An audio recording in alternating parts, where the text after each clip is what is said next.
Hello, parents, and welcome back to this next episode of Parent Shift, a place where we meet to talk about conscious parenting. We are doing the second part of the video series, Parenting Myths That Are Raising Broken Adults. And today, I have noted down a bunch of points that I want to speak to you about on control is not the right culture. And what I'm essentially going to focus on is obedience based parenting. Basically, parents who are trying to raise children with a strict set of rules. And I'm not saying none of us should raise obedient children or we should not put rules, but here I'm talking about obedience based parenting where the parents major approach 60, 70, 80, 90% of the time is putting rules and saying do this because I said so, this is how you need to do it.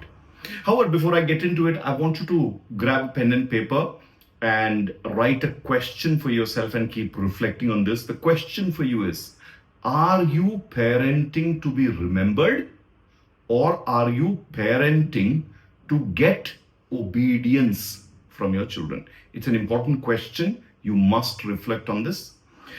And before I get into a little bit more discussion on the topic, I want to narrate a very humorous and at the same time a very sad episode. This episode is something that happened in front of my eyes with a friend of mine and his daughter, Radha, obviously name changed for confidentiality. I was sitting at the dinner table with them and there was a very interesting conversation that was happening. And then Radha was trying to convince her father and mother about something that she wanted to do. And this was with respect to her summer vacations and a few things that she had planned.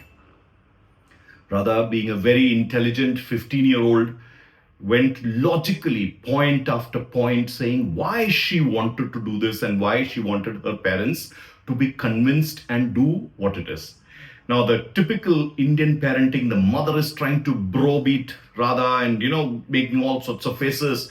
The father has all these non-verbal sounds that he's playing.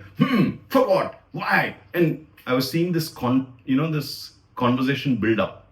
Suddenly the father irritated because he had no more answer. And this was the point when actually they should have said yes to Radha. The father shouts back at Radha, says, "How dare you use so much of logic at me?" Radha was very perturbed.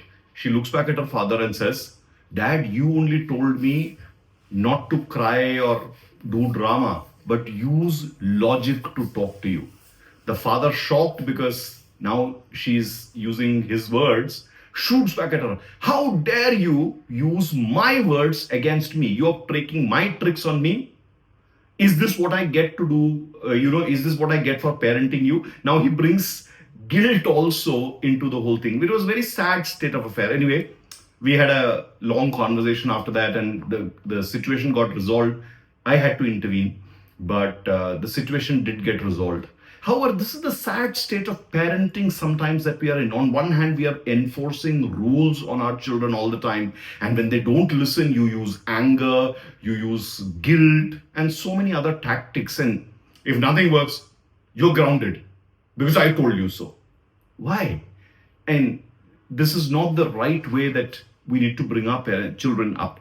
So remember, we are all parenting from our own scripts and possibly in our own parenting from school, from our parents, from our grandparents, from our teachers. Somewhere we got the strict discipline and at some point in time we said, okay, maybe this is helping me and this is the way to do it. And as parents, many of us have not prepared ourselves. So we are again going and doing the same thing. So if you are an obedience-based parent, remember this, parenting is important and disciplining is important, but that doesn't mean that you continuously tell them stories where you got punished in your class, you got punished by your father, or you got beaten, and you try to instill fear. Because obedience-based parenting is using fear as a mechanism, control as a mechanism. You're not building the right culture. So this will make your child fall in line for sure. Yeah.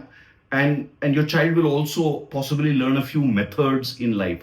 However, the fear-based parenting is making your child stunted in their thinking. They are not thinking for themselves. They'll wait for orders. And as they grow up, the broken adult that they will become, one, they will themselves use fear and control on others. But on the other hand, their own thinking will be shunted. And especially imagine this, if somebody is asking them to do something dangerous, they will not think about it. They will jump into the temptation. In fact, a lot of children who develop bad habits, they fall into temptations because back at home, everything is controlled. There is no free dialogue, there is no free experimentation. And I'm not saying that you should serve all sorts of food or drugs at home. No, that's not the point. But when you control the child at home, the child comes outside and seeks freedom. And you know what? The child will find its way, whether at school or college or with friends, or when the child gets into a job, somewhere or the other, the obedience based parenting will ricochet into a very bad experience for your child. And that's what this does. In fact, the individuality of the child itself is getting spoiled very, very deeply because of obedience based parenting. So use obedience based parenting, but about 10-15%. And at the end of the video, I'll describe a way that you need to do this. But always remember, you have to create trust. You have to create thinking. You have to create connection with your child. Your child's voice also needs to be heard. Otherwise, you are raising a broken adult. Otherwise, you are raising an adult who's not thinking for himself or herself. You are raising an adult whose voices in the head are not proper self-regulating voices.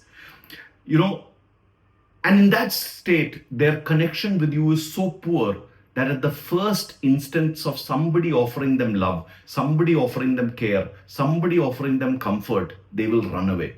You won't even come to know. And they will pretend in front of you as if you are the best and they are listening to you. You know what happens? Obedience-based parenting is only giving you compliance.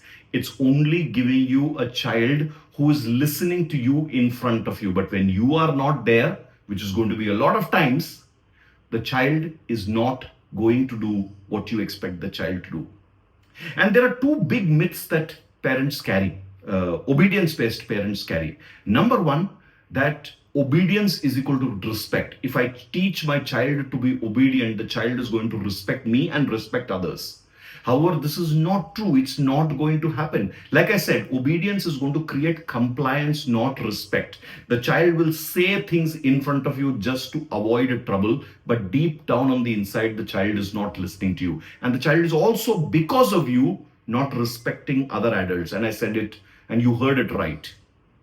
Because of you, the child will learn to disrespect other elders in positions of authority. The second myth that a lot of obedience-based parenting parents carry is that it's the job of a child to listen. No, it isn't. We have to, in today's world, teach the child to express and share their point of view. Otherwise, when the child grows up, somewhere or the other, the child is going to hold itself back. He or she will not show an individuality, no opinion. They will not fight for what is right. They will not speak up what is their emotion. They will not assert themselves. And much of these problems of assertion, etc., that's coming on is here. In fact, children who are quoted as shy are actually, coming from parents who themselves have been controlled a lot in their own childhood, or parents who are now very controlling, or they are growing up in very controlled environments. So think about what I said. Both of these myths need to be broken. Obedience is not equal to respect. It's not a child responsibility of a child to listen all the time. They need to speak, they need to express. It's a two-way process that you need to ensure. Lastly, here are a few things that you need to remember. When you're parenting, and I'll keep saying this again and again in multiple points, you need to create a little bit of obedience. You also need to create a little bit of respect in the child, but you need to create a lot of character in the child. And where is that character going to come from? It is only going to come when you as a family agree on values. Values like respect, values like strength, values like humility, values like being sensitive, values like being sensible also at the same time. And these values have to be discussed in such a way that the child gets self-regulation behaviors. So the child needs to know when it needs to wake up, what it needs to do, what kind of family values that it needs to work with. The child needs to ensure that it needs to have choices with clear boundaries and benefits. So you can have a conversation with the child by saying that, uh, if you do this now, you will have a lot of time later to do this. Like if you finish your studies early, then you will have a lot of free time later to do this. Or you want to tell the child that if you learn to perform in this particular subject, or learn to perform in art, or learn to perform in music, then later on you can even have alternate options in your career. So talk to them about values, talk to them about choices with boundaries and their benefits. And also you can share with them natural consequences of doing this. Like if the time gets passed, then you'll have to rush. Later on, what if you fall ill? You will not be able to finish all of these things. By doing these things, what you're doing is you are encouraging your child to think for themselves, develop their thinking, bring their thinking to a particular point of maturity, ask them powerful questions along with this. So I'll revise that for you. Inculcate family values, and for that you also have to be a role model and practice those values. It cannot be that you inculcate it, or you erect certain values but you don't practice it. You and both of you as parents need to show the values, have the values clarified, and get the child to practice it. Use good choices with boundaries and benefits, call out natural consequences of bad behavior, and ask powerful questions to develop the child's thinking. Fundamentally, you should be working at home very hard with your child to evolve their thinking and not to program their obedience.